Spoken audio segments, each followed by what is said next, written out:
You need to get into a habit of winning. If you get into a habit of losing, it's hard to break the habit. But SPEVCO has a habit of winning. What you do remember are the people. Trying to decide how good a leader you are. The experts say that you have to look at the people you're leading. Marty, the team won't let you down.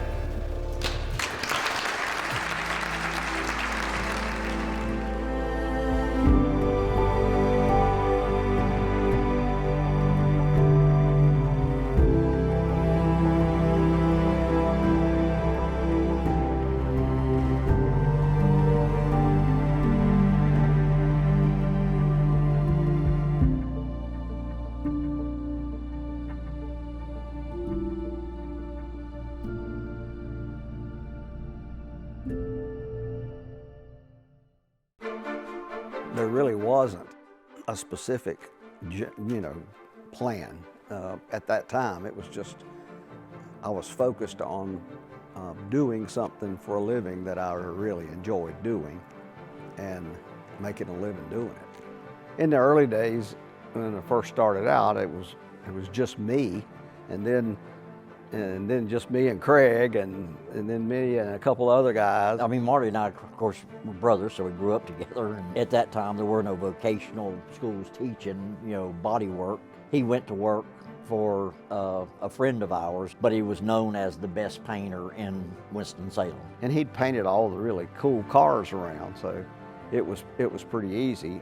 I wanted to learn to do the painting and the body work, and opened a body shop and started, doing body work, painting nice cars, really, high-end stuff. I remember being across the street and, I was watching him prime, watching him paint. I remember helping him pinstripe a Jaguar one time, and I was real young, and that was a bad day for me and him. I do. It's not something I've tried to block that one out.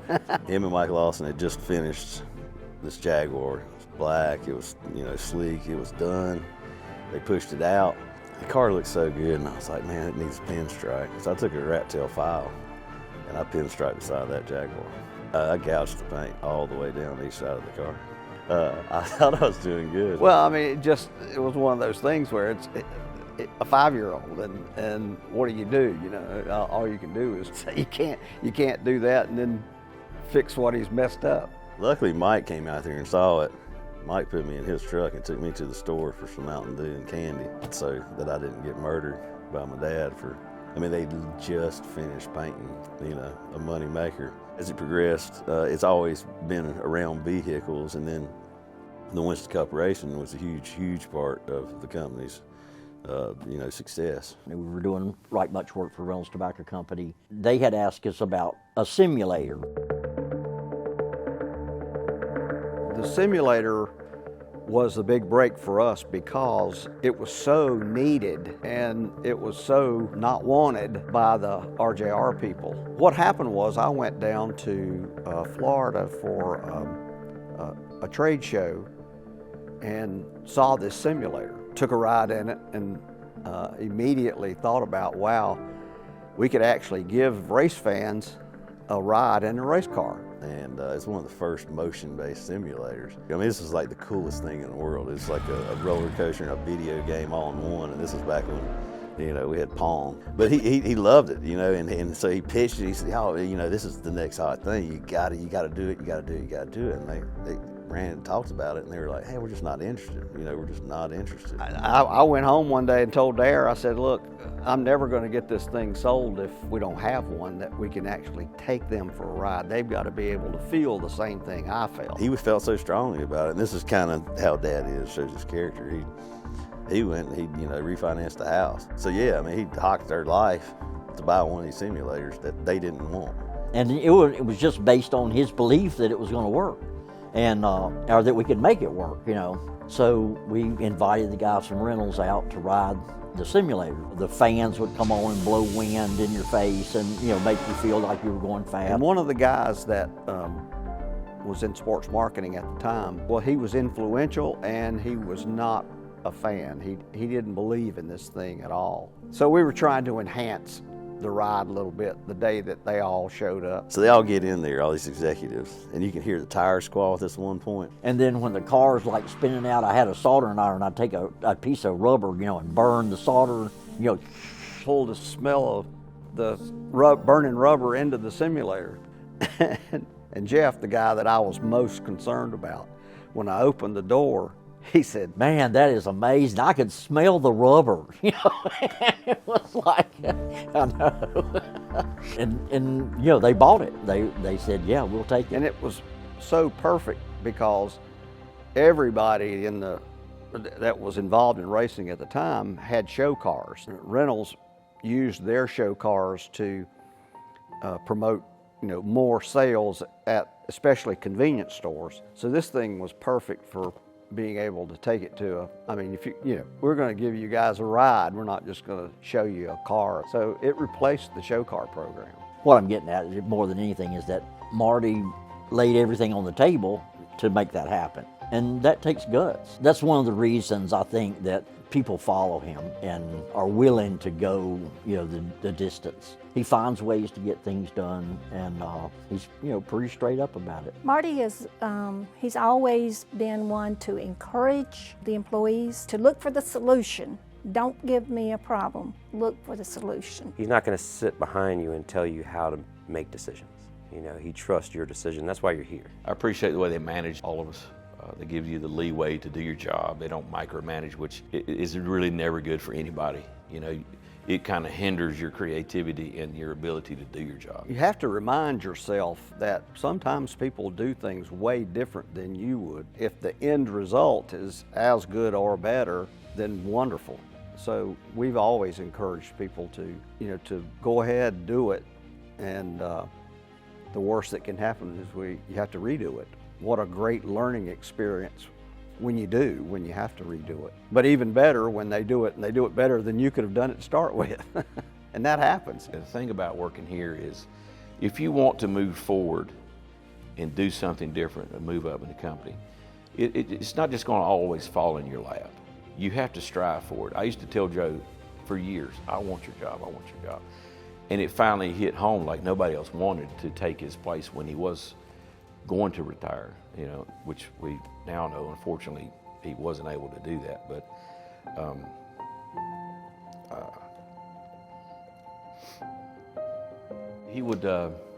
he would let you hang yourself. He'd give you as much rope as you needed. And I like that about working here because even Ty, Marty, Tucker, any of the managers, you really do run your own. It's almost like I run my own company down there. They all allow you to do your job, and then after they allow you to do your job, if you fail, they do try to come back behind you and not say that, hey, you were wrong, but hey, let me show you what you did wrong. Let me show you how to do it the correct way. It's something like your dad would do for you. Darren's my son. I heard that. I heard you guys like playing golf together. I have some questions for Darren Fogel. Why are you trying to steal my father? We're actually interviewing Darren again today. Are you? Yeah. Why? I just use him instead of you for this portion. And that's how Marty's been since I met him in '96. It's just he empowers you to do things and expects you to do things, and you don't want to let him down. I've never been hesitant to do anything they've asked me to do. I've worked 80 hours a week, whenever we needed to do it. Whatever trailer that needed to be taken out on the road or set up at the shop for the clients or anything that was asked of me, I did it. They have shown loyalty to me, and in turn, I feel like, I need to show some loyalty to them, do everything I can do to make everything successful. I'm SPEVCO all the way, and I don't think that anybody here can say different that knows me. That's just me. That was the way that I was brought up and raised. If someone takes care of you, you take care of them. Marty once told me one time when I was doing a project, and this has always stuck with me. When I was out there on the shop floor, I'd asked him how he wanted me to do something. He looked at me and he said, if you was buying it, how would you do it? And I told him. He said, well, that's exactly how I expect you to do it. I think everybody feels like, and proudly so, they feel like they're held to a higher standard. Because of that, then they hold you to a higher standard. I've been here, like I said, 30 years, and I just love it here. Enjoy the family. It's a family atmosphere, and We have fun, we cut up. I couldn't imagine going anywhere else and working. SPEVCO has always been a family-oriented company. It's the love at times. I mean, it's like working with family. You know what I mean? It's working side by side with people that you can trust. And I know that sounds funny after I just bashed on everybody's chili, but Did you make a chili? I made a chili. Only ate mine. Why is that? I don't know. It's Lack of trust. yeah. I don't know. It's like, it really is like working with family. Like, I've known Tucker and Ty more than half of my life. I mean, I don't know how you could be treated any more like a family than these guys do. I mean, the way they treat their employees, Marty and Ty and Tucker, all those folks just treat us tremendously well. They try to do the best they can. I had a house fire last September on the 3rd, and we lost everything. And Marty was there. That day, he came over. And, I'm not an emotional person most of the time, but you know, it's a big deal for me that he would come out and do that kind of thing for me. You know, Marty has been probably one of the best owners that I've ever been associated with. I have a lot of respect for him and his family. The family's never let me down, and so each and every day when I come to work, it's like I want to make sure that whatever I do today, I don't regret it tomorrow. We're successful because it's, you know, you'll hear, you know, family oriented, and it's a family company, and that is what gives us strength. And it's all just values that he's kind of ingrained in this company and in the leadership. You know, I think it is in my personality. I care about how people feel about what they're doing. I love what we do for different folks. You know, we have different programs now that reach a lot of high school students to teach them about different technical trades. And that's a wonderful thing to do. You know, a lot of years we're pushing different products, and now we're out trying to reach children to show them a different way and what you can do when you graduate high school, and that means a lot too. The FEMA trailers, the Hurricane Katrina relief, that was just a super proud moment. We built a mobile medical center that was deployed to Louisiana, Mississippi, and to take care of people. And to see something that you built with your own hands help somebody was very heartfelt.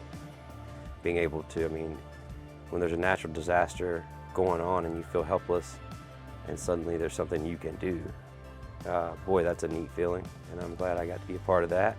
So I feel like Marty and the boys, I think, make everyone feel a part of the company. I mean, SPEVCO is all of the different craftspeople and financial people, and it's everybody. You know, it's the maintenance department, the ops department, you know, the manufacturing. Yeah, I mean, the list is so long that, you know, to specifically hit on each one would take a while, but you can just walk the floor now. He feels, you know, kind of a debt, not just of gratitude, but a debt to these people, to the people that work here. I think they follow by nature kind of how he built this company. It's just to be proud of your work, and that's why we're still here, actually. I think that's what Marty really relies on too. He really wants a consistent thing, and that gives him a lot of confidence in what he's leaving us, you know, since he's kind of stepping away and letting Ty run the company. I believe that Marty over the years has put the right people in place that he knew would stick with him. I'm just glad that the boys have stepped up and want to run this company. When Ty was working in the body shop, and for the longest time, he just always told me, I don't care about running this company.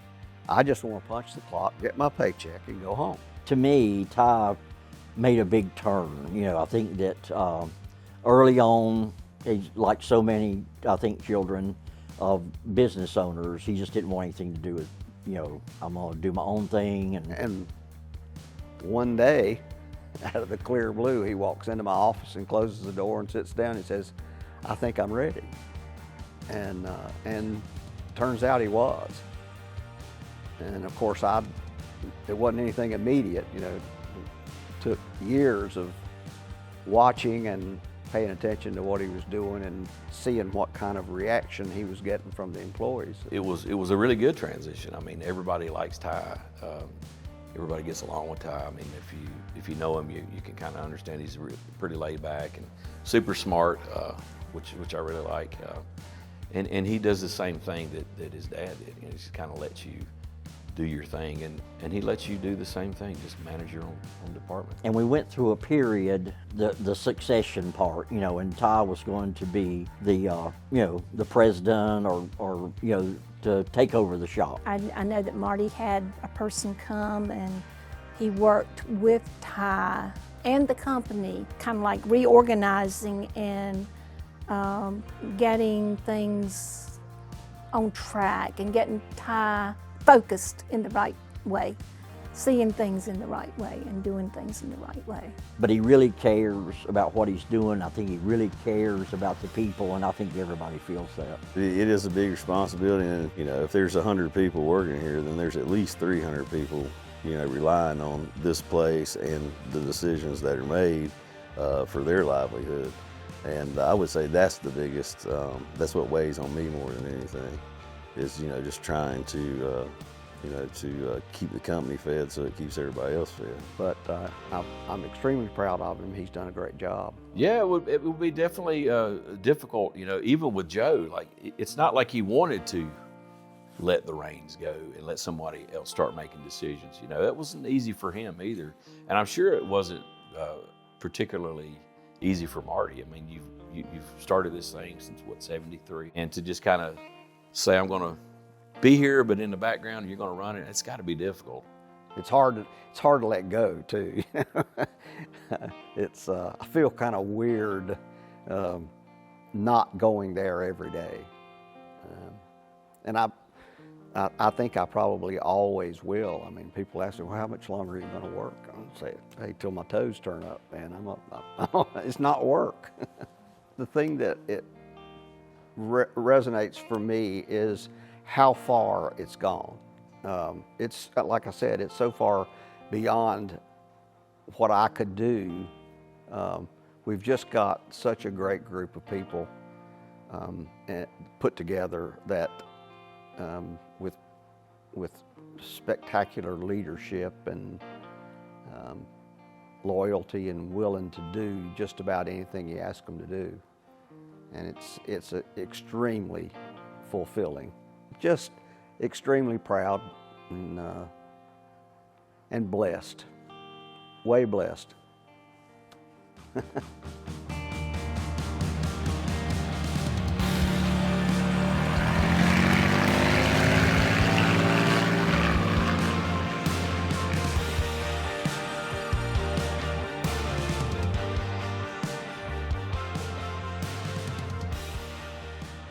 "50 special years. Happy birthday, SPEVCO."